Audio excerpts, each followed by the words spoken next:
Terima kasih sudah klik video ini. Tapi jangan lupa guys, klik tombol subscribe karena subscribe itu gratis. Dengan subscribe kamu support channel ini terus untuk upload hampir setiap hari. Ingat, subscribe itu gratis. Gak ada ruginya kamu klik tombol subscribe guys. Selamat menonton. Enjoy. Anda kembali menyaksikan debat kedua calon presiden 2019.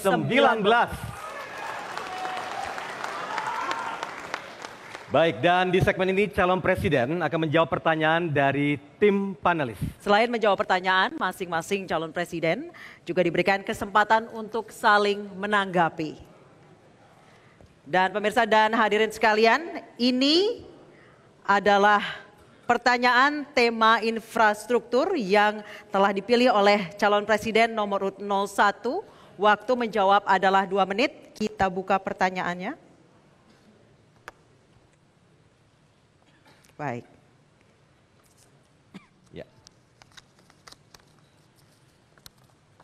Pertanyaannya adalah, dalam Global Competitiveness Report 2018, aspek infrastruktur Indonesia menempati urutan ke-71 dari 140 negara. Diindikasikan diantaranya oleh rendahnya konektivitas jalan, kualitas jalan, keandalan layanan air minum, dan efisiensi layanan pelabuhan yang dapat berpengaruh diantaranya pada sistem logistik pangan dan industri kecil serta menengah. Pertanyaannya, bagaimana strategi Bapak mengatasi masalah-masalah tersebut agar mampu meningkatkan daya saing ekonomi nasional? Waktunya 2 menit, dimulai saat Bapak berbicara. Ya, saya kira dalam 4 tahun ini telah kita bangun banyak sekali. Baik itu yang namanya jalan tol, pelabuhan baru maupun pengembangan, airport baru maupun pengembangan. Dan inilah yang ingin terus kita lakukan agar konektivitas antar pulau, konektivitas antar provinsi, konektivitas antar kabupaten dan kota itu betul-betul tersambungkan dengan baik. Dengan itu, kecepatan, kemudahan, transportasi logistik, transportasi barang, mobilitas orang akan semakin cepat. Daya saing kita tanpa memperbaiki ini, tanpa membangun ini, lupakan. Sehingga saya akan konsisten untuk terus membangun infrastruktur ini sehingga betul-betul konektivitas ini tersambung. Bukan hanya urusan jalan tol, bukan hanya urusan pelabuhan, bukan urusan airport, bukan urusan pembangkit listrik, tetapi juga yang berkaitan dengan digitalisasi. Kita telah bangun yang namanya Palaparing. Ini adalah tersambungnya backbone dengan broadband yang dengan kecepatan tinggi. Di Indonesia bagian barat telah 100% kita selesaikan. Di Indonesia bagian tengah telah 100% kita selesaikan. Indonesia bagian timur telah selesai 90% dan akan kita selesaikan pada tahun ini. Inilah sekali lagi pentingnya infrastruktur selain pembangunan sumber daya manusia yang ke depan ini juga secara besar-besaran akan kita lakukan. Waktunya habis Bapak, silakan kepada Capres nomor urut 02, Bapak Prabowo Subianto, waktu Bapak 1 menit. Harap tenang. Mohon tenang, terima kasih. Baik, Pak Prabowo Subianto silakan untuk menanggapi, waktu Bapak 1 menit dimulai ketika berbicara. Saya menghargai niat Pak Jokowi dalam memimpin pembangunan infrastruktur. Tetapi saya juga harus menyampaikan kemungkinan besar tim Pak Jokowi itu bekerjanya kurang efisien.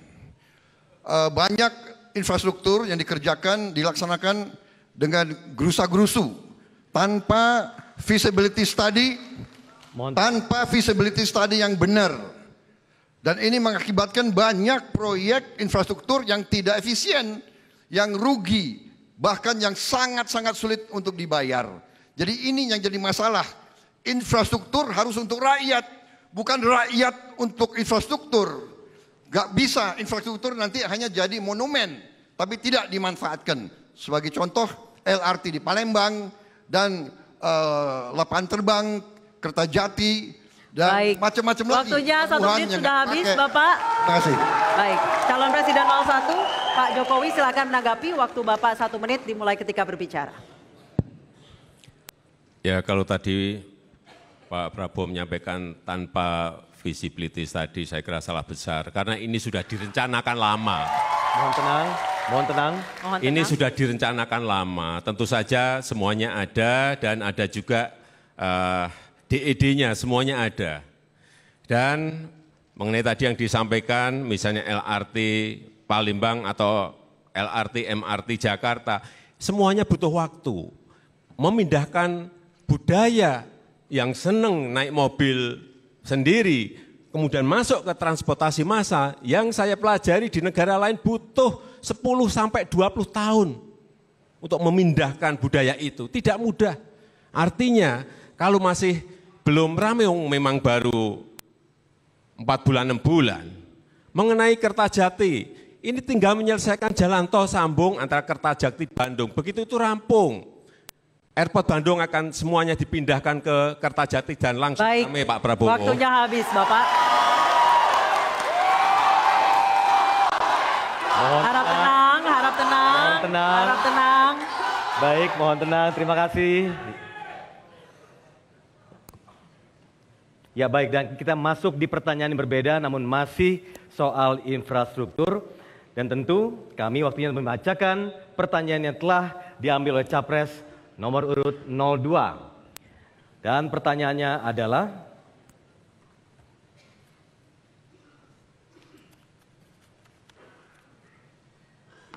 baik,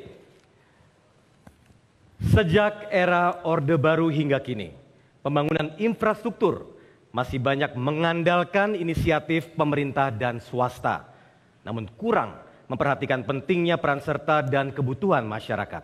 Hal ini ditandai dengan banyaknya konflik agraria seperti penggusuran, perampasan tanah, hilangnya mata pencaharian dan kearifan lokal. Pertanyaannya, apa strategi Bapak ke depan dalam melaksanakan pembangunan infrastruktur yang inklusif dan tidak meninggalkan kelompok marginal? Dan tentu waktunya 2 menit dimulai ketika berbicara. Silakan, Pak. Terima kasih.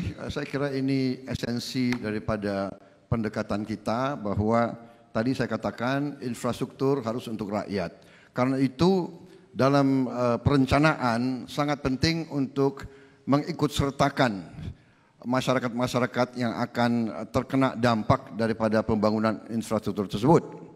Kemudian tetap kita harus menghitung keekonomian dan dampak-dampak lingkungan hidup, dampak-dampak sosial daripada pembangunan infrastruktur tersebut. Untuk itu saya melihat bahwa masalah cost of money ataupun biaya uang yang untuk kita bangun, sehingga saya lihat sekarang banyak kita hutang komersial untuk bangun infrastruktur, ini nanti juga akan berdampak kepada efisiensi daripada infrastruktur tersebut. Bagaimanapun kita harus mencadangkan biaya untuk ganti rugi kepada masyarakat yang tanahnya diambil atau memindahkan kehidupan mereka. Tidak bisa serta-merta mereka dirampas tanahnya tanpa ada penyaluran, pengalihan kehidupan mereka. Saya kira ini adalah pendekatan kerakyatan yang saya selalu bicara, bahwa infrastruktur sangat-sangat penting, tapi tentunya infrastruktur harus berorientasi kepada kepentingan yang besar untuk meningkatkan produksi dan kompetitif kita, sehingga kita bisa menghasilkan nilai-nilai tambah dari segi ekonomi kita, bukan menjadi beban kepada masyarakat. Bagaimanapun membayar kembali hutang-hutang itu tersebut merupakan beban ekonomi kita. Terima kasih. Waktu masih ada, Pak. Waktu ada dikit. Sudah cukup? Baik, terima kasih Bapak Prabowo Subianto. Dan langsung selanjutnya untuk ditanggapi oleh Capres 01, silakan Bapak Joko Widodo, waktunya 1 menit. Sebetulnya kalau pembangunan infrastruktur untuk rakyat tadi di depan sudah saya sampaikan, pembangunan 191.000 kilometer jalan-jalan di desa itu adalah untuk betul-betul untuk rakyat di bawah. Ini yang sering tidak dilihat orang. Kemudian untuk ganti rugi, mungkin Pak Prabowo bisa lihat, dalam 4,5 tahun ini hampir tidak ada terjadi konflik pembebasan lahan untuk infrastruktur kita. Karena apa? Tidak ada ganti rugi, yang ada ganti untung. Harap tenang, mohon maaf. Karena porsi dari cost of land acquisition, biaya pembebasan lahan itu sebenarnya kecil sekali porsinya. 2-3%. Kenapa tidak ditingkatkan menjadi 4 atau 5%? Itulah yang saya perintahkan kepada seluruh kontraktor jalan agar porsi pembebasan lahan itu diberi angka yang lebih besar. Sehingga tidak jadi konflik-konflik dengan masyarakat. Waktunya sudah habis Bapak. Baik, silakan. Mohon tenang, terima kasih. Baik, silakan ditanggapi oleh Capres 02, waktunya 1 menit. Kalau kita bandingkan dengan indeks per kilometer infrastruktur, apakah itu jalan tol, apakah itu LRT, apakah itu kereta api yang dilaksanakan di Vietnam, di Thailand, di Malaysia, di Maroko, semuanya itu adalah 2 kali lebih efisien, 2 kali lebih murah rata-rata dari di Indonesia, Pak. Ini fakta, Pak. Jadi saya pikir kita harus berpikir jernih dalam melihat bahwa infrastruktur itu harus menambah kekuatan ekonomi kita.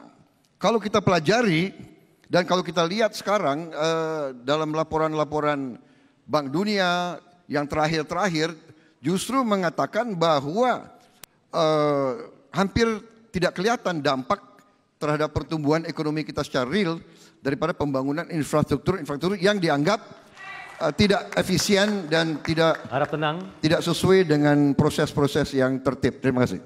Baik, terima kasih. Selanjutnya, baik tenang. Mohon tenang. Hadirin sekalian diharap tenang. Terima